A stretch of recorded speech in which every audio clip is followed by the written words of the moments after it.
اتنا طاقتور وظیفہ ہے یہ۔ آپ جب یہ وظیفہ کریں گے تو افسوس بھی کریں گے کہ کاش افسوس یہ وظیفہ مجھے کسی نے پہلے بتا دیا ہوتا، تو اب میرے سارے کام بن جاتے، ساری زندگی کے جو آرزو ہیں وہ سب پورے ہو جاتے انشاءاللہ۔ زندگی میں ایک بار پڑھیں اور پھر دیکھیں کہ آپ کی ہر دعا قبول ہوگی، آپ کی ہر حاجت پوری ہوگی، مالی پریشانی ہو، رزق کی پریشانی ہو، مہنگائی کا خوف ہو، قرض کا بوجھ ہو، اپنا گھر نہیں۔ سورۃ الکوثر کو اللہ تعالیٰ نے بہت فضیلت بخشی ہے، سارا قرآن ہی فضیلتوں سے بھرا ہوا ہے۔ بھائی کوئی ہے جو اس سے فائدہ اٹھائے؟ قرآن عظیم نعمتوں سے بھرا ہوا، سارا قرآن نعمت ہی نعمت ہے، لیکن کوئی ہے جو اس سے فائدہ اٹھائے، دنیا میں بھی آخرت میں بھی؟ تو اس میں ایک سورت، چھوٹی سورت، 3 آیات کی سورت ہے، اِنَّا أَعْطَيْنَاكَ الْكَوْثَرَ، سورۃ الکوثر۔ تو اس میں اتنے برکات ہیں کہ انشاءاللہ العزیز وہ کام جو آپ نے بارہا تجربات کیے، وہ کام، وہ حاجت جو آپ نے سال ہا سال سے وظائف پڑھے، تھک گئے آپ لیکن پورا نہیں ہو رہا، تو ایک مرتبہ زندگی میں سورہ کوثر کا یہ وظیفہ پڑھیں اور پھر دیکھیں کہ آپ کا ہر کام انشاءاللہ پورا ہوگا، آپ کو ہر قدم پہ کامیابی نصیب ہوگی۔ زندگی میں ایک بار تجربہ کر کے دیکھ لیں اور پھر مجھے بتا دیں کہ سورہ کوثر میں کتنی طاقت ہے، سورہ کوثر میں کتنے کمالات ہیں، سورہ کوثر میں کتنے برکات ہیں، فضائل ہیں۔ اتنا طاقتور وظیفہ آپ نے کبھی نہیں دیکھا ہوگا۔ اجازت عام ہے، آپ کو پتہ ہے میرے وظائف کی اجازت عام ہوتی ہے۔ الحمدللہ وکفی وسلام علی عبادہ الذین اصطفی، اما بعد فاعوذ باللہ من الشیطان الرجیم، بسم اللہ الرحمن الرحیم، انا اعطیناک الکوثر فصل لربک وانحر ان شانئک هو الابتر۔ صدق اللہ العظیم۔ السلام علیکم ورحمۃ اللہ۔ پیارے بھائیو بہنوں، آج میں سورہ کوثر کا آپ کو ایک ایسا وظیفہ بتانے والا ہوں کہ انشاءاللہ العزیز آپ کی جو بھی حاجت ہوگی، جو بھی آپ کا مشکل ہوگا، جو بھی آپ کا مقصد ہوگا، انشاءاللہ اس سورت کے وظیفے کی برکت سے انشاءاللہ وہ سارے کام پورے ہوں گے، تمام حاجات پورے ہوں گے۔ زندگی میں کوئی ایسی حاجت نہیں جو اس وظیفے سے پورا نہ ہو، یہ میرا چیلنج ہے، اور آپ خود آزما کر دیکھیں، پھر آپ دوسروں کو بتائیں گے انشاءاللہ العزیز۔ لیکن بخل نہ کریں۔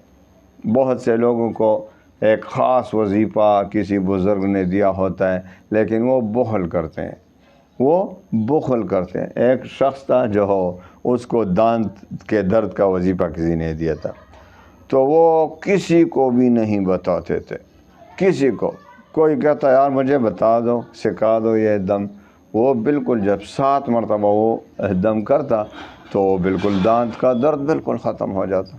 تو بخل کی وجہ سے کسی کو نہیں بتاتا، تو جب مرنے لگا تو مرتے وقت اپنے بیٹے کو بتا دیا۔ اس کا بیٹا سخی تھا، اس نے سب کو بتا دیا۔ وہ وظیفہ کسی اور دن سے کہوں گا انشاءاللہ، وہ جس کے دانت میں درد ہو۔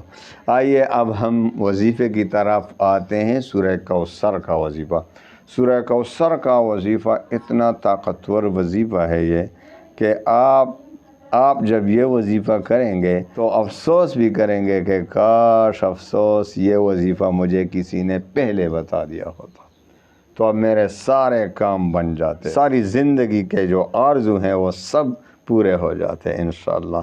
تو آئیے وظیفے کی طرف آتے ہیں۔ لیکن آپ کو پتہ ہے میرے وظائف کی اجازت تو عام ہوتی ہے، اور وہ صرف میرے نہیں، وہ جو لوگ جو آپ کو صرف کہتے ہیں آپ کو اجازت ہے، اس سے کبھی بھی اجازت نہیں ملتی جب تک آپ میں زندگی کے 4 اصول موجود نہ ہوں۔ وہ کیا؟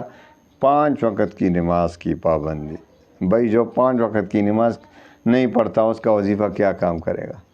دوسرا شرط ہے رزق حلال کی طلب، کیونکہ حدیث میں آتا ہے کہ جس کے پیٹ میں حرام پڑا ہو، جس کا لباس حرام ہو، جس کا کھانا پینا حرام ہو، تو اس کی دعا کیوں کر قبول ہوگی؟ تو رزق حلال کی طلب دوسرا شرط ہے، کیونکہ وظیفہ پھر دعا قبول نہیں ہوتی جب تک حرام سے نہیں بچتے۔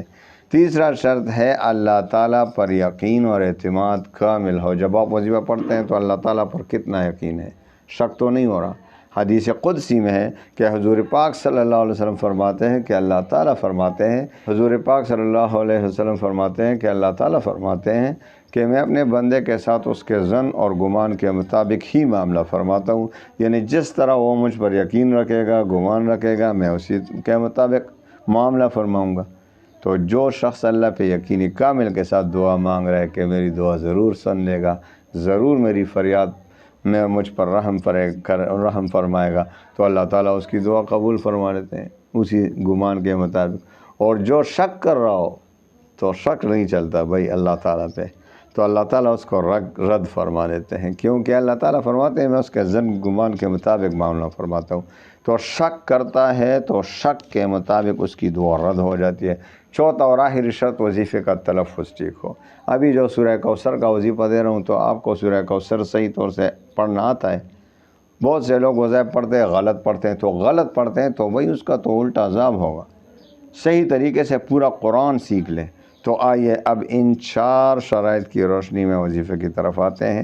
زندگی میں ایک بار پڑھیں اور پھر دیکھیں کہ آپ کی ہر دعا قبول ہوگی، آپ کی ہر حاجت پوری ہوگی، مالی پریشانی ہو، رزق کی پریشانی ہو، مہنگائی کا خوف ہو، قرض کا بوجھ ہو، اپنا گھر نہیں، سارے مسائل کا حل سورہ کوثر میں موجود ہے۔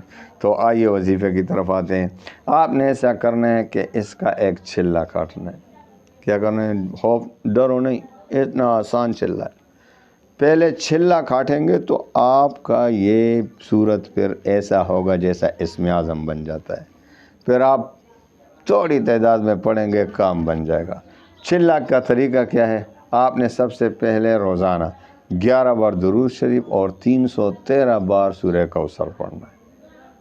سورہ کوثر کو 313 بار پڑھنا ہے اور اول و آخر 11 بار درود شریف، اور یہ کتنے دن تک؟ 41 دن تک پڑھنا ہے۔ خوب غور سے سنیں، 40 دن تک نہیں، 41 دن تک پڑھنا ہے۔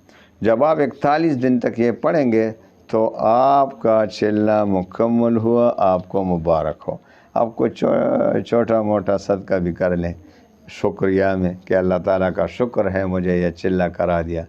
جب آپ چلہ کر چکے تو انشاءاللہ العزیز اب آپ کو نہ جنات ستا سکیں گے، نہ آپ پر جادو ہوگا انشاءاللہ، اور آپ کی جو بھی مراد ہوگی بس آپ نے ایسا کرنا ہے کہ عشاء کی نماز کے بعد یا مغرب کی نماز کے بعد آپ نے 129 بار سورہ کوثر پڑھنا ہے، اول و آخر 7 بار درود شریف، 3 بار یا 7 بار۔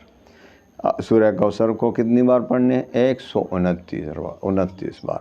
تو جب تک مقصد پورا نہ ہو انشاءاللہ پہلے ہی دن ورنہ دوسرے دن تیسرے دن پڑھتے رہیں، انشاءاللہ بہت جلد آپ کی مراد پوری ہوگی۔ اللہ تعالیٰ تمام مسلمانوں کے غموم ہموم پریشانیوں کو خوشیوں میں بدل لے۔ وآخر دعوانا ان الحمد للہ رب العالمین۔